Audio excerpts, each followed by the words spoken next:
Welcome to Everything Life and Real Estate. Let's get started with our hosts, Linda McKissack and Dana Gentry.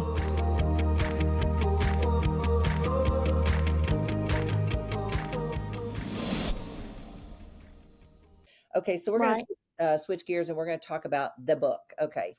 So when did you get your idea of the book, and who is the book actually for? And do you have an end goal with the book? Is there training that's going to come for people? Let's talk about the book.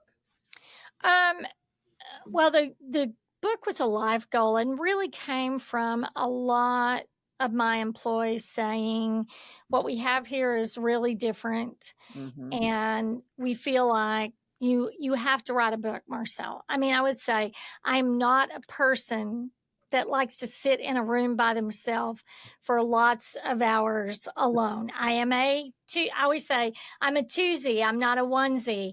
Mm-hmm. So it was a struggle for me. But my personal goal with this is to impact 1 million women. And I say that the book is for men or women. It's for anyone in business, because I feel like we wouldn't have to have the employee laws Mm-hmm. if employers treated their employees correct. And this does not mean not expecting them to do their job. Mm-hmm. I mean, my goal is this is the hardest job you had, but the best job you had. That's truly, my goal in life. And if you answer directly to me, you probably agree with that every day. So the book is really to try to help people. How should we behave? And that you can have friends at work. You don't have to say, I have people in my home. I myself, in some manner, cook every holiday for them and have them to my home. Some people say, never have your employees to your home because you don't want them to see how you live, because then they'll think that you're cheating them. And I'll say, no, I would tell any of them, if you want this, you can have it. Mm-hmm. You just have to work at it every day. So, it goes through principles like humility being a strength instead of a weakness. I think we're taught if you act humble, that that you won't be seen as strong. And I love the quote, don't mistake my kindness for weakness, because people would also know that is not true of me. I can be not real tall, but ferocious. So I talk a lot about humility and what that really means, to own your own mistakes just for a couple and give away credit.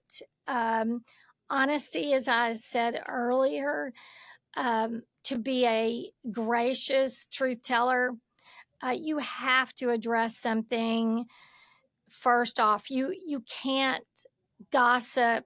I mean, there's happy gossip because Ivy's having a baby, but there's also malicious gossip. Where did you see what that person did? I have little tolerance for malicious gossip that pulls people down. That it's not a healthy thing in the workplace, and it never helps anyone. And it is hard. So people will say, well, Marcylle, did you ever manage women? And I will say that is an excuse. Mm-hmm. I have mostly home health and hospice are mostly women, because nurses are 80 to 90% women. And I think, honoring people, how do we honor them? A compliment is a real compliment when said in front of their boss or their peers, especially if it's honest. Not just, what I'm not very good at, Linda, is I'm not going to go around like fluffing people up all the time. I'm not, I'm going to give honest, positive feedback. But I don't need a lot of oh, you look so good, you're so pretty, you did such a great, I don't need a lot of that. And so I tend to not, I have to, like, if I know a person really does need a lot of that, I have to really work at it. Mm, mm, So I guess in the book, it's not a really long book. It's a pretty fast read, but to put into practice every day, mm. it's hard because some days I do want to slam the door, and By I yourself. do. My goal is to come to you first when I have a problem with you. I'm going to come to you, but sometimes I need a moment to calm down. Mm-hmm. So, um, and I always say every thought in my head is a learned behavior, doesn't have to come rolling out my mouth, because truly, Yes. So, what are some of the lessons I mean, give me, you sound so perfect, and I know that that's not true. Not that I know that you you're guys not should talk perfect, to my employees. I'm far from perfect. but what are some of the things that maybe lessons you've got that you do differently now because you had to learn it early as a leader? Because I just feel like sometimes leadership is something you just grow over time. You get better and better Mhm. at it. And I even, had this Right. incident where I went to a lady that probably 10 years ago, I made a mistake in Mhm. how I responded. I didn't go shut the door first. Mhm. I had the conversation first, and I've regretted it. And I thought, you know what? I don't think I've ever told her. So I literally went up to tell her and saw tears in her eyes. And I thought, oh my Oh. God, she's been carrying this around for 10 Mhm. years. Of course, I had too. You know what I mean? Yeah. Because Yeah. Right. was there anything that you can think of throughout your history of learning leadership that, you know, you just did it wrong in the beginning and you learned the hard way? You don't have Oh to my get specific, goodness. So many mistakes. I think learning, I think my normal personality would be getting angry pretty quickly. I think that and saying things that Mm, I later needed to apologize for. mm. I would like to apologize less because I Yes, did. me. You know, I think learning the behavior, I had a person who literally backed me into my office, um, raising their voice all the way in, and I reacted not positively. Instead of saying, you need to go out and we'll talk, I'll set an appointment with you later today, you need to leave the room right now. Yeah. Instead of reacting Mm, in the way that I was not proud of. mm. Um,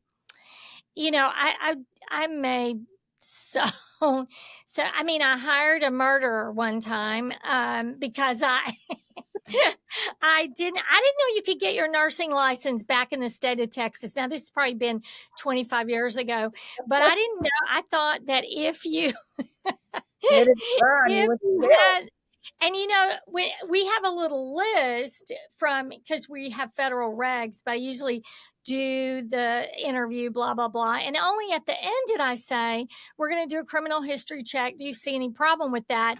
And she said yes. And I thought, well, maybe it's something she did as a teenager. Accidentally. And so she proceeds to tell us that she murdered her husband. So I'm not even kidding. I mean, this is a true story. And now the laws have changed a little bit now, because she had gone to federal pen. And she said, well, they said I murdered him and the gun was in my hand, but I'm still not sure. So I will say, sometimes the thing I've learned is you need to ask some of the basics first instead of the end. That seems really, I mean, how dumb is that? One is, why, the laws have changed now, but this was 25 years ago. But I always tell that story.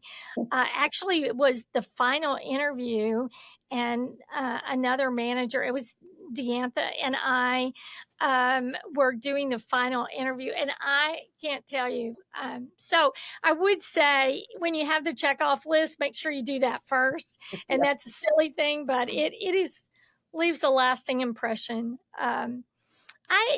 The other thing is you become successful. I had a good friend who's now passed on, but he came to me and he said, Marcylle, you don't leave your friends that helped you get where you are in the dust once you have achieved success. And that has rung clear with me for many, many years. Who are the people along the way that really helped me? That I need to remember to give credit to, and I can say I haven't always been the best at that, partially because of my personality. I'm not doing, making excuses, but because I don't always think of that. I'm terrible at writing handwritten notes.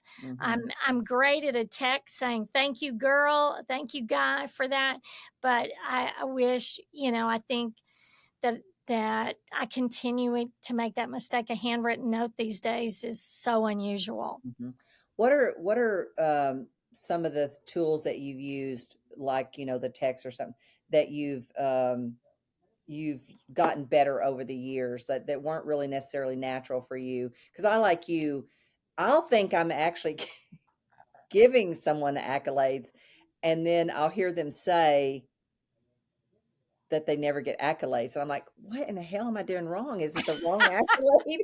Is it not the way they want the accolade? That's right. It's like, what in my brain what is your problem?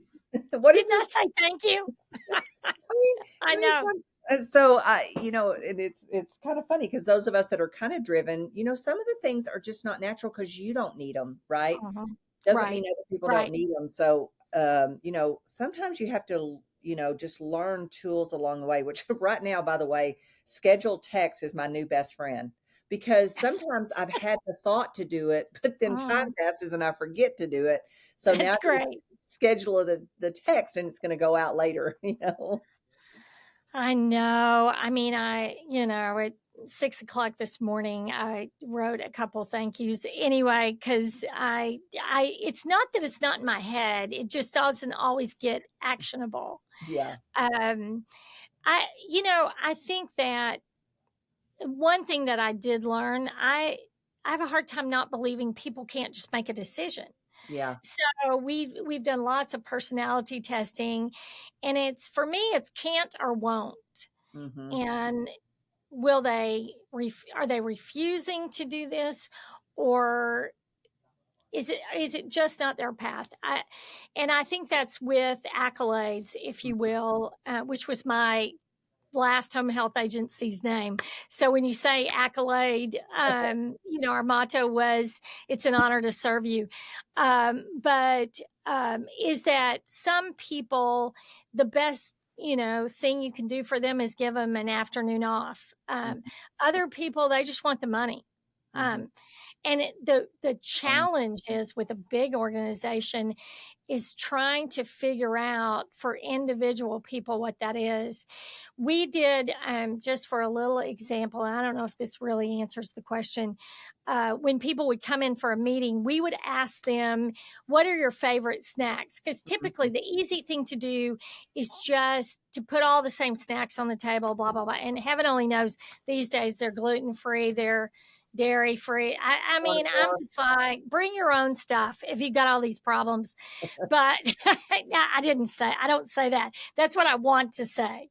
That's now see, I'm on the podcast saying this to everyone, but we would have in a paper, we would ask them their favorite snacks, and then we would have a little bag, and in that bag would have their favorite snacks in it.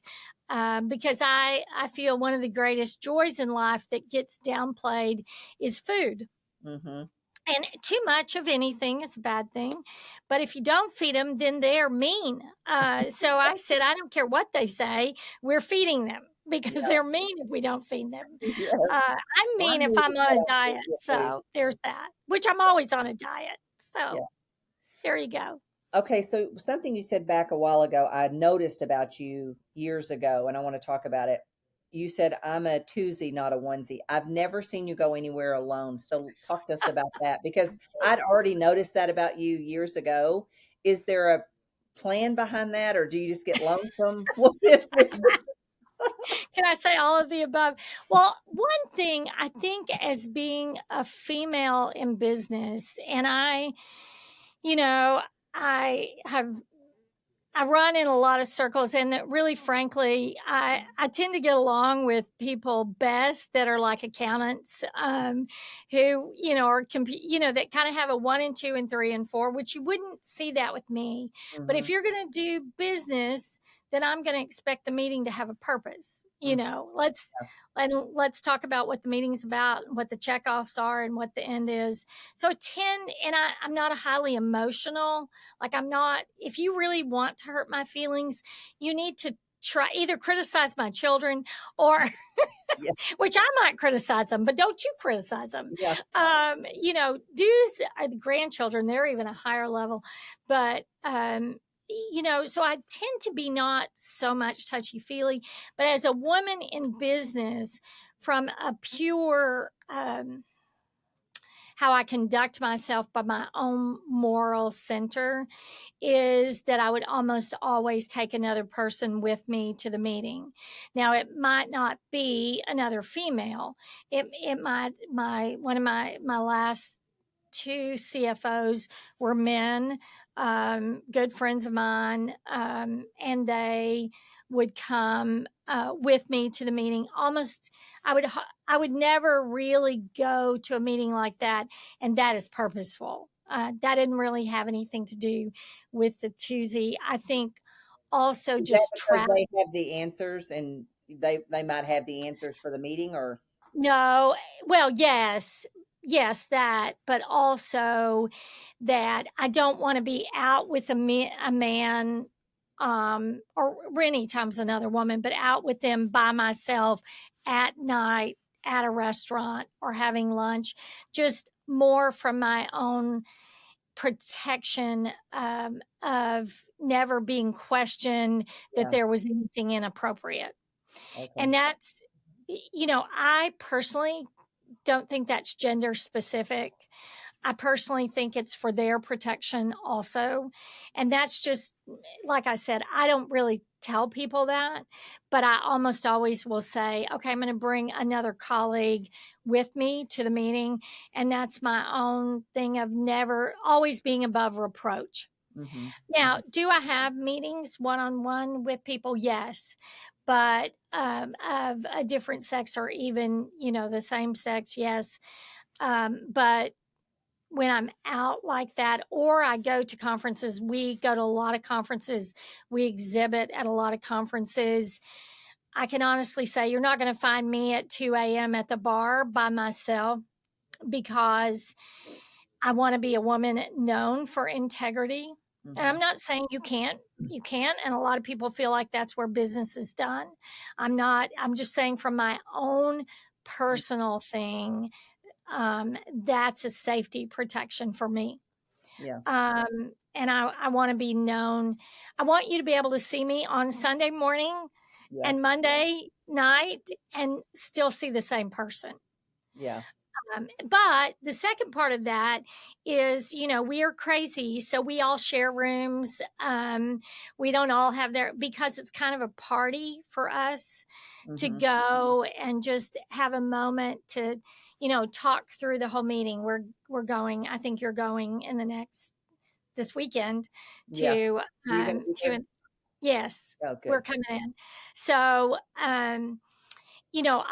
we have 5 people with us. And really, that's not so much on the integrity part as it is just the fun part. Mhm. Those two things, family and work, I gave up long ago. Sometimes home works and sometimes work works. I mean, some wins.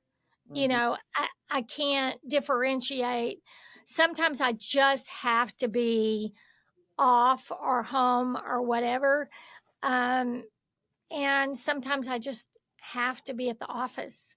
I Mm-hmm. just have to go in on the weekend, and I have to have 4 or 5 hours that I might rather be, at church, or I might rather be somewhere else, but I have to be there. I know your business, Linda, um, that your people would have to have that kind of attitude, because it would never really work to try to say, I've got real boundaries, Yeah, I'm never going to do this. You can't say never. Right. So because you always have a big group when you go to John Maxwell's things, you always have a big group with you. I feel like we're going alone because just Jimmy and I, and there's just two of us, and you got five coming. So, but is that one as a way kind of to pour into them also? That's not just to keep you from being lonely, right? You have a Right, purpose for that. right. Really and truly, not for that dollar. Exactly. I can stand to be alone for that kind of price if I have to. That's right. That's right. Not for that dollar. Thank you, John. He's worth it. But it's been to grow them and help them become whoever they need to be. We also set out, so for the meeting that we're going to go to with Nito. I love Nito Cabane. He's always been one of my heroes. Cabane. I'm so excited to go. So we all ordered a book. All of us researched all his books, and we all ordered a different book. And then we met yesterday. It's not just going, it's being prepared to go. So we all said, okay, prepare 10 questions from some things that he's written. And then what is your number one? So that's what we kind of talked about yesterday, along with what our schedule was, so that we could take the meeting. And anytime we would send people to a conference, if it was home health, or if it was the regulatory body, or if it was our national association, what you needed to come back with one or two takeaways. And also, if it was education, we would try to say, okay, you have to come back and you have to teach the rest of the group what you learned. So that's also a thing to be prepared and also gain more learning. Yeah, so true. So I got to know, which book did you pick of Nito's? Uncommon Sense is what I got. It took me a while to get it in. They're probably out of print. A lot of them might be out of print. Yes. Also, we tried to order one. He has a lot of that more devotion. Our all focus. We try to focus on business things. And he's a great business person. Right. So I off the top of my head, there was one on communication Valerie got. We tried to each do a different one. That's a good idea. That's awesome. So awesome. So again, back to the book as we wrap up here.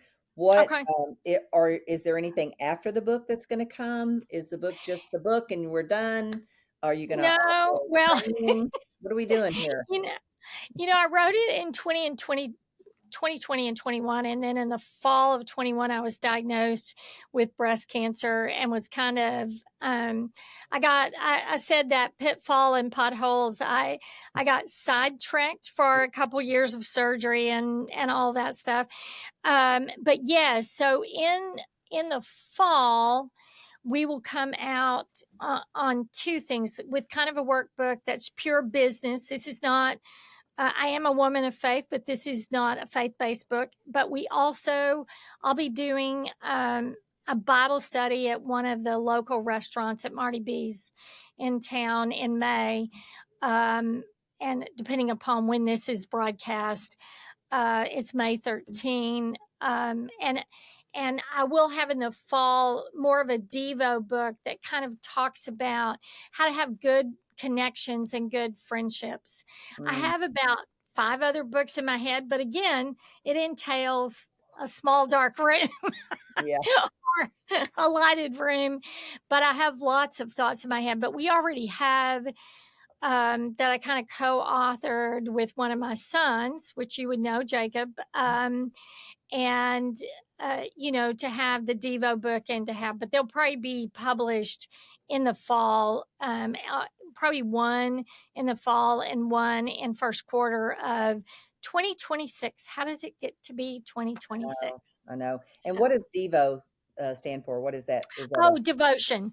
So it'll be, like I said, for people of faith that want to have better connections and just better friendships, because even in our personal life, sometimes we can really struggle with some of the things of honesty and honoring the other person and humility in our approach, because I don't really enjoy saying I'm sorry, if you want to know the truth, Linda. But it needs to be said. It needs to be said. Well, and Mo Anderson is probably one of my heroes as far as a woman of faith who had amazing standards and ran Keller Williams in an amazing way.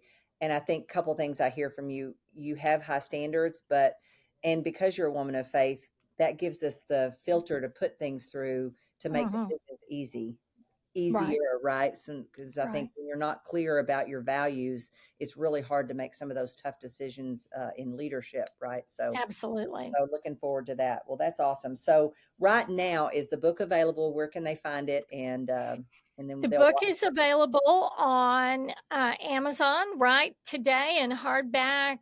Kindle, you have to go actually to your Amazon, to Amazon.com instead of just your app, which is funny, but it is what it is. They rule the world and we just say yes, sir, or yes, ma'am.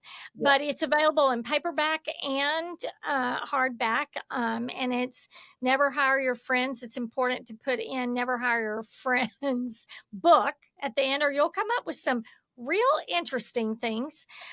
So we would love for people to read it. My goal is to impact 1 million people. I tried to set it high. I don't even know how you measure that. I would tell you, never have a goal you don't measure.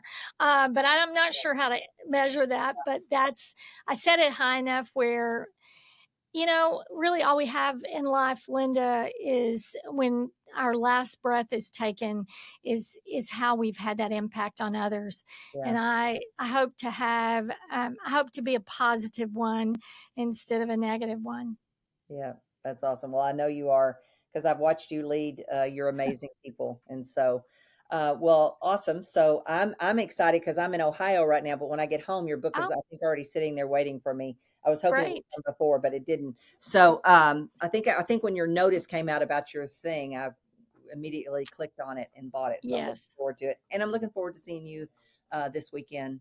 Me too. North Carolina. Where are we going? Wherever we are. I never know.